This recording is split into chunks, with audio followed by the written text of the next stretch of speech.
Arrancamos una nueva edición de Café Financiero con toda la información necesaria para cuidar tu dinero.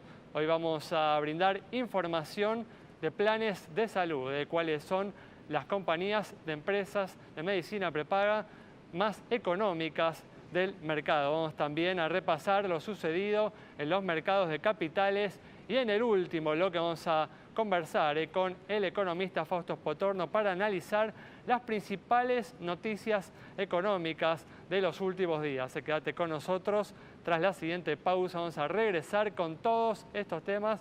Vamos a responder, como siempre hacemos, a todas tus inquietudes.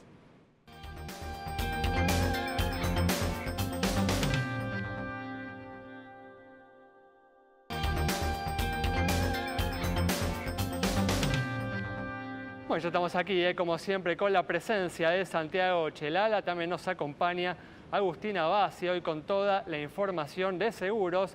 Y también está con nosotros Miguel Cielonca para repasar lo sucedido en estos últimos días en los mercados de capitales. ¿Qué tal? ¿Cómo andan? Buenas tardes. Gracias por estar una vez más aquí. Gracias por Bueno, vamos a arrancar. Tenemos mucha información para hoy y como siempre hacemos, vamos a comenzar con la información económica. Y hoy el dólar continúa la escalada de los últimos días. Llegó a superar los 41 pesos y acercarse a su récord histórico, pero terminó cerrando por debajo de esa cifra en 40 pesos con 60. Santi, en la medida en la que no se desboque, es una buena noticia que el dólar haya vuelto a ubicarse dentro de la banda cambiaria. Semanas atrás habíamos dicho, acá le habíamos reclamado al Banco Central que tuviera una actitud más decidida para bajar las tasas de interés y evitar así que la moneda americana continuara depreciándose y se perdiera la competitividad que se había ganado con la devaluación del año pasado. El tema por ahí se excedió un poco tal vez el Banco Central en la velocidad de la reducción en la tasa de interés. Sí, Ale, y como siempre, por más que, como decís, sea una buena noticia que no haya trazo cambiario en la Argentina, es decir, que el dólar más o menos vaya acompañando lo que es la suba de precios. Recordemos que hubo una fuerte alza de los precios en diciembre y enero cerró con un 2,9, también un número importante. Decía, es bueno que el dólar acompañe la suba de precios. Definitivamente. Quizás lo que haya asustado un poco a los mercados sea el salto abrupto que se dio. Hace pocos días o semanas estamos hablando de un dólar en 36, 37 y ya estamos hablando de un dólar en 41. Es un 10% redondo de suba en apenas unas pocas jornadas, lo que recuerda a los días de la corrida del año 2018. Así que vamos a ver, el Banco Central ha actuado justamente en el día de hoy para poner algunos paños fríos en el dólar, y lo que ocurrió tuvo que ver con algunas noticias que se fueron agrupando, justamente creando alguna incertidumbre. Tiene que ver con esto que te decía, con la inflación, tiene que ver con un juicio que perdió el gobierno con la provincia de San Luis, 15.000 millones de pesos, a los que se va a sumar una cifra quizás 2 veces mayor de la provincia de Santa Fe. Tiene que ver con alguna ruptura que pueda haber en la coalición de Cambiemos. Cada vez es más fuerte y suena más fuerte el nombre de Martín Lustó para competir con el presidente, es decir, cuántas son las chances del gobierno efectivamente de llegar fortalecido a octubre. Todo esto, digamos, es un combo que terminó repercutiendo en el dólar, pero todavía estamos en lo que es la zona que preveía el Banco Central, entre 38 y 48 pesos, tiene margen todavía para seguir subiendo. Sí, también lo habíamos comentado semanas atrás, un año en el que el comportamiento del dólar va a estar muy sujeto a lo que pase en la política con la contienda electoral por delante, ¿no? Claramente te hablaba de la posible ruptura, de que Martín Lustó se presente igual para competir en Cambiemos por el radicalismo, y por supuesto las chances de Cristina. Cuanto peor es el escenario económico del gobierno, más crecen las chances de la principal opositora al gobierno, que hoy es Cristina Fernández de Kirchner. Bueno, muy bien, cambiamos de tema y vamos a seguir ahora con información de planes de salud, de cuáles son las empresas de medicina prepaga con las propuestas más económicas del mercado local.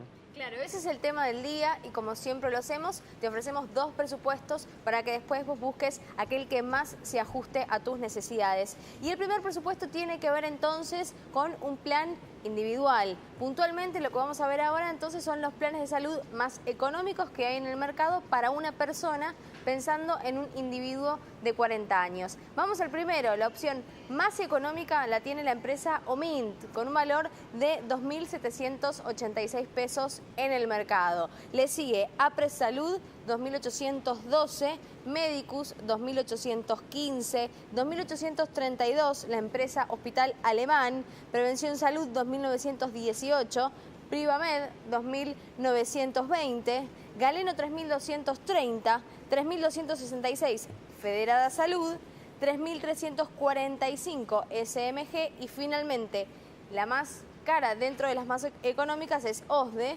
con su plan más accesible por 3.430 pesos. Como bien te decíamos entonces, estamos hablando de un plan individual, son los más económicos que hay en el mercado, teniendo en cuenta como ejemplo tomando a un individuo de 40 años. Ahora, ¿qué pasa si ese mismo individuo quiere entrar en un plan familiar? Bueno, también buscamos las opciones más accesibles que hay en el mercado y dentro de las más económicas tenemos aquí la primera, que es Hospital Alemán, por 8.620 pesos por mes. Estamos hablando de una familia, 2 adultos, 2 menores. Privamed le sigue con 9.468 pesos por mes en su plan más económico, 9.542 Medicus, 9.560 Apres Salud, 9.696 Omint, Prevención Salud por 10.432, Federada Salud 10.458, 11.650 Galeno, SMG 11.664 y finalmente OSDE por 11.756. Esto es un plan familiar entonces pensado para 4 personas, 2 adultos y 2 menores y ahí están las opciones más económicas que hay en el mercado en todo lo que tiene que ver con medicina prepaga.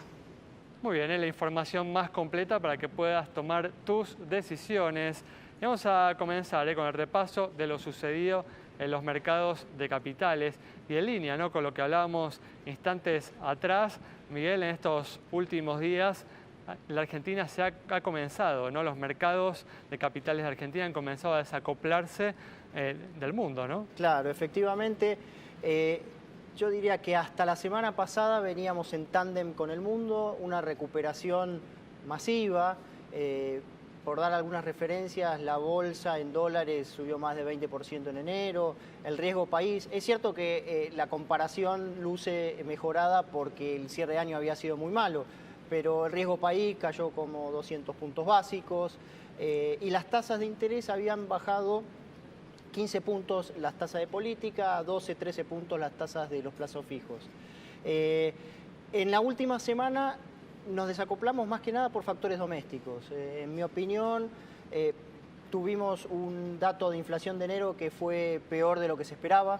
Una inflación de 2,9 no estaba en línea con lo que eran las estimaciones de los economistas. Tuvimos una baja de tasas demasiado rápida. O sea, coincido con lo que comentaban recién Santi y vos, que bueno, había que bajar las tasas. Lo que no está claro es la velocidad y la magnitud de esa baja de tasas. Se entusiasmó, parece demasiado. Fue un poquito rápido el movimiento. Y otro factor, el tercero, que también me mencionaba Santi, es que subió el ruido político esta semana. Una disputa entre la Nación y la provincia de San Luis en la Corte Suprema. El Congreso que paró algunos decretos de necesidad y urgencia que estaba promoviendo el Ejecutivo. Y bueno, todo eso generó este efecto donde hasta ahora nos hemos despegado de lo que pasa con el mundo. Es prematuro decir que el veranito se acabó. Desde ya. ¿Sí? Pero bueno, necesitamos que vaya entrando información positiva. ¿Esto qué quiere decir? Que la inflación vaya aplacándose, que las metas fiscales se vayan cumpliendo, que se vayan consolidando señales de recuperación, y eso es lo que debería volver a llevarnos a acoplarnos con lo que pase afuera. Muy bien, perfecto. Bueno, con esta información cerramos este bloque. Quédate con nosotros. En instantes estamos nuevamente con vos.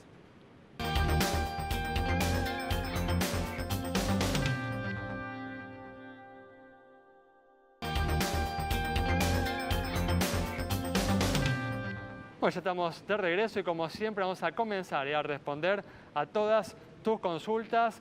Como siempre comenzamos con el estado de las instituciones financieras y una noticia importante, una oportunidad para acceder a viviendas a 30 años.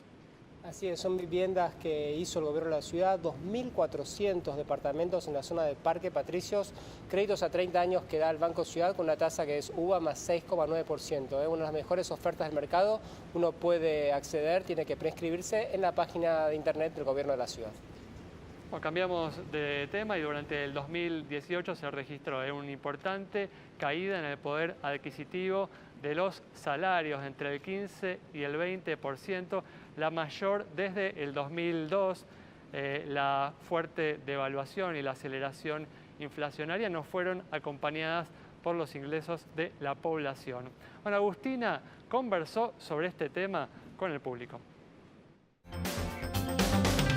Café Financiero le preguntó a los argentinos a quién le atribuyen la responsabilidad de la caída de salarios y qué esperan que pase con ellos durante el 2019. ¿Cómo te afectó la caída del poder adquisitivo que hubo en el 2018? Y afectó bastante porque está todo cada vez más caro, no hay trabajo. Mucho en cuanto a la comida, no te alcanza, no llegas al 20 que ya no tenés. Muy mal, cada día cuesta más todo. ¿Por qué crees que sucedió esto? Y porque se están haciendo mal las cosas. No sé de quién es la responsabilidad, pero todos los argentinos estamos mal con el tema del salario, de las cosas cada vez más comprometidas.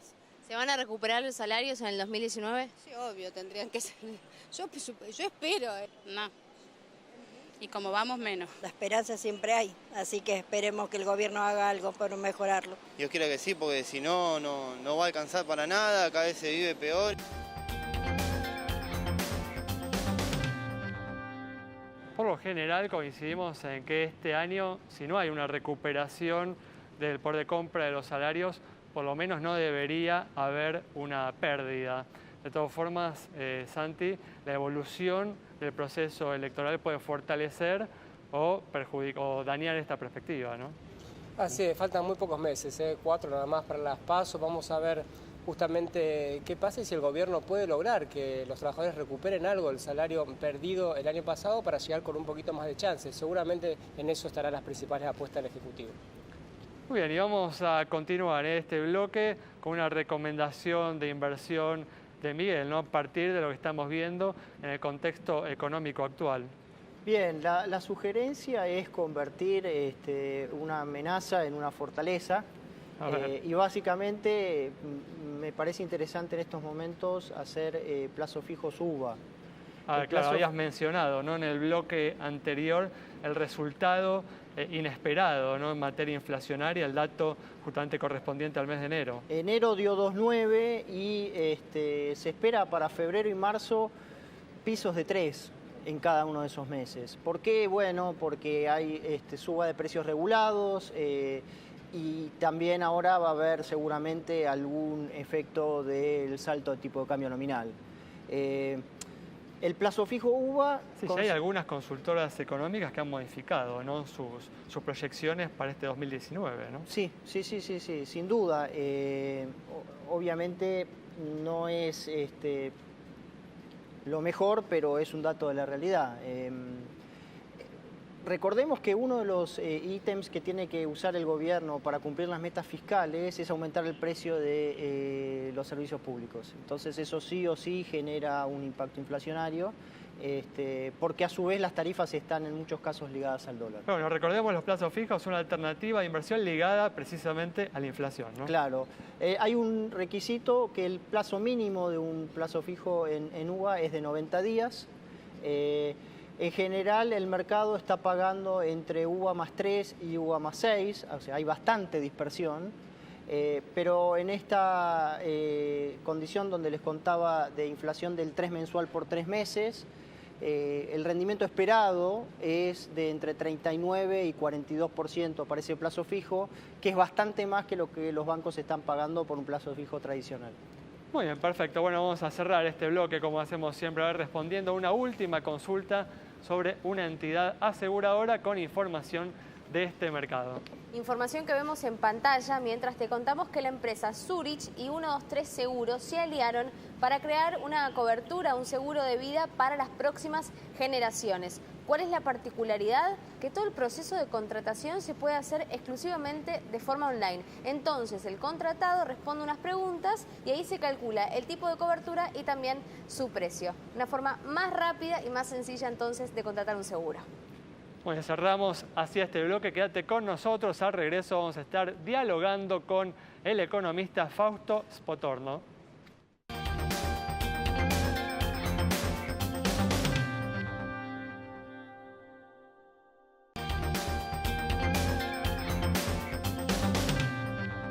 Bueno, ya estamos aquí con la presencia del economista Fausto Spotorno para analizar los hechos más destacados en materia económica de estos últimos días. ¿Qué tal, Fausto? ¿Cómo andás? ¿Qué tal? ¿Cómo le va? Gracias por estar una vez más nada. aquí. Y bueno, hablábamos en el primer bloque, hoy el dólar continuó con su escalada de los últimos días. Llegó a superar los 41 pesos y acercarse al récord histórico, pero cerró por debajo de esa cifra, cerró en 40 pesos con 60. ¿Es como algo preocupante esta escalada del dólar o es de alguna manera lo que el Banco Central buscaba hace algunas semanas cuando empezó a bajar fuertemente la tasa de interés? Mira, no lo veo preocupante, Creo que es lo que el Banco Central buscaba. Ya estaba empezando a preocupar que no pasara nada con el dólar. Y además es natural que en esta época del año pase esto con el dólar, porque es como una época donde no hay oferta de dólares de las exportaciones. Se acabó la exportación de trigo, no hay nada y todavía no llegó la de soja. Entonces es natural que todo eso pase. También es cierto que venimos con una semana y media de malas noticias, desde que salió la inflación. Sí. Después salió el MSCI, que es el fondo que arma los índices para inversores, que si bien dejó a Argentina como emerging market, dijo, bueno, pero también tiene características de un frontier market, de un mercado de frontera, y no nos volvió atrás, pero nos puso en el purgatorio, por así decirlo. Después tuviste el dato de la fallo de la Corte Suprema, que fiscalmente no está claro todavía cómo se va a ejecutar, pero con las metas fiscales durísimas que tiene el gobierno, también abre cierto paraguas de dudas. Y después tuviste anteriormente el dato de capacidad instalada, que estaba muy abajo, de utilización de capacidad instalada, que básicamente mostraba que el 56% de la industria era la que funcionaba y que faltaba la mitad. Era lo que imaginábamos igual, ¿no? Se imaginaba. Fuertes caídas, ¿no?, en la actividad. Pero creo que en los mercados, cuando empezás a tener esta serie de malas noticias, y algo a ajustar, ¿no? Adicionalmente vos tuviste una combinación medio complicada, que es la siguiente: subió la inflación, las expectativas de inflaciones aumentaron, porque estábamos pensando que iba a ser 2,5, 3, y ahora el mercado dice 3, 3,5 mensual por los próximos meses, porque tenés tarifas, etcétera. Y eso, al mismo tiempo que salieron estos datos y que el mercado empezó a revisar las estimaciones de inflación y por lo tanto la tasa de interés que te va a cobrar, ¿no? Al mismo tiempo el gobierno se dio justo que salió la Ciudad de Buenos Aires y colocó deuda, el gobierno nacional colocó LECAPS, LETES, y hubo un boom de colocación. Entonces la tasa de interés Pero se como frenó. para ordenar las ideas, empezando con lo primero, ¿no ves como algo desfavorable que el dólar vaya acompañando a la inflación? Para nada, ¿no? Para nada. A ver, es lo que estábamos buscando. Vos pensás que el día que se establecieron las metas de no intervención, ¿no? ¿Te acordás? Estaban 34, 44 empezaron. El dólar estaba en 40,50. Claro. ¿Qué dónde está hoy? No, donde cerró el otro día. Por lo tanto, no tenés, digamos, racionalidad para que se haya mantenido en 37 durante tanto tiempo, ¿no? Y de ese momento hasta ahora la inflación fue 21. Con la idea de seguir manteniendo la competitividad de la economía argentina, que se ha reflejado justamente en buenos resultados en materia de comercio exterior, ¿no? Exactamente. Yo lo que creo que pasó fue que después de todo ese susto, de septiembre, el mercado se empezó a calmar, empezó a haber liquidación de dólares. También pensar que las altas tasas de interés obligó a muchas empresarios a tener que liquidar algunos dólares para financiarse porque no tenían financiamiento. Eso estabilizó el dólar, después entró la cosecha de trigo, también ayudó a mantener el dólar estabilizado. Muchos ahorristas que se fueron de vacaciones y que tuvieron que vender los dólares que habían comprado en cualquiera de las corridas del año pasado, claro, también ofrecieron dólares al mercado y todo eso mantuvo el dólar estable. Pero si vos tuviste entre septiembre y enero 21% de inflación, a priori vos deberías ver el dólar moviéndose más o menos como la inflación. De hecho, las metas que estableció el Banco Central apuntaban a 3% mensual al principio, ahora 2% mensual de aumento del dólar. Y no sucedió. Fausto, hablabas de esta seguidilla de malas noticias. Justo hoy se conoció una buena, que es el superávit fiscal. El superávit primario dio un superávit justamente positivo de 16.000 millones. ¿Pensás que esta tendencia es importante, se puede mantener? Es importante porque este año el gobierno tiene que lograr equilibrio primario, a priori. Después hay algunos ajustadores, como se llaman en el acuerdo. Se llaman así, no inventé la palabra, están así, es el nombre. En donde el gobierno puede ajustar el déficit fiscal dependiendo de algunas variables que el FMI le permite. Pero básicamente tiene que tener cero de déficit primario, ¿no? O sea que empiece con superávit es un punto importante.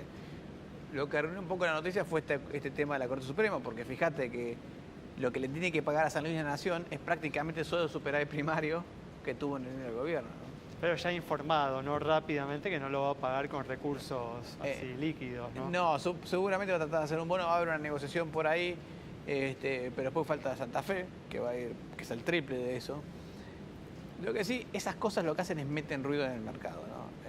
Claramente... En un año en el que no va a faltar ruido, además, ¿no? En un año en que no va a faltar ruido. Y en un año que empieza con un mercado un poco sensible, por así decirlo, ¿no?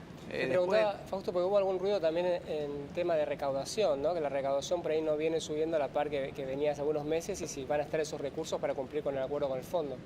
Mira, para mí la recaudación no tiene ninguna sorpresa negativa, ¿no? Porque cuando vos ves la recaudación es cierto, vos tenés una inflación del 48 y la recaudación creciendo del 40. Y alguno puede decir, bueno, pero ¿qué está cayendo 8% de la economía? No, no es así. Si vos miras los rubros vinculados a la actividad económica, IVA, ganancias, cheque, todos esos están creciendo al 48%. Claro. Lo que pasa es que tenés la parte de seguridad social que está creciendo al 30%, por efecto de la caída del salario real. Claro. Entonces, claro, más o menos de promedio te quedan 40%. Claro, los salarios además crecieron eso, los salarios crecieron 30% más o menos el último año, pongámosle, tal vez menos incluso. En realidad menos. De hecho, es más, el dato de recaudación de cargas sociales sería un indicador de que el salario está creciendo el 30%, lo cual es un buen indicador. Claro. Porque el último dato que tenemos todavía en noviembre, ¿no? es anterior y está en 23, 24. Sí, sí. Entonces sería un buen indicador ese número. Y están comenzando estos días también algunas negociaciones paritarias, docentes en Buenos Aires, etcétera. ¿Pensás que va a haber mayor conflictividad en lo que son estas negociaciones por el año electoral, o va a ser más o menos como fue el año pasado? El gobierno va a tener o va a querer reducir los líos que puede haber en ese sentido. Pero es un dato importante porque, por otra parte, el gobierno quiere que haya aumentos de paritarias suficientemente grandes como para recomponer un poquito el consumo que viene muy, muy caído, ¿no? Central en un año electoral, ¿no? Además, obviamente. Central en un año electoral. Te diría que el gobierno, creo que, si bien racionalmente dice, bueno, que el mercado vaya resolviendo el problema del salario como pueda, porque las empresas no le pueden pagar cualquier salario a las personas, desde el punto de vista político, me imagino la política del gobierno diciendo, sí, dale lo que quieran, que aumenten los salarios porque tenemos que llegar a las elecciones con por lo menos, recuperación del consumo. Ahora, del lado de las empresas la situación es complicada, porque vos pensás rápidamente que las empresas entre los costos tienen salarios, tasa de interés, o sea, costos financieros, impuestos y insumos. Insumos subió un montón, subió más que minoristas, subió como en el orden del 80%. Impuestos no, pero son altos. Y costos financieros se disparó con la tasa de interés, con lo cual el salario es la variable de ajuste. Sobre todo teniendo en cuenta que le están cayendo las ventas. Entonces, del lado empresario hay que ver cuánto. Yo creo que va a haber alguna recomposición salarial parcial, como ha pasado en todos los últimos años desde el 2012. Se recupera cuando la economía se recupera, pero no logra recuperar todo lo que perdió el año anterior. Lo que pasa es que también los tiempos, una cosa son los tiempos del mercado, y otra cosa son los tiempos políticos que querría tener el gobierno, ¿no? Muy bien. Bueno, Fausto, muchas gracias por haber estado con nosotros. De nada. Cerramos con el análisis del economista Fausto Spotorno, el programa de hoy. Nos reencontramos en los próximos días aquí en Metro.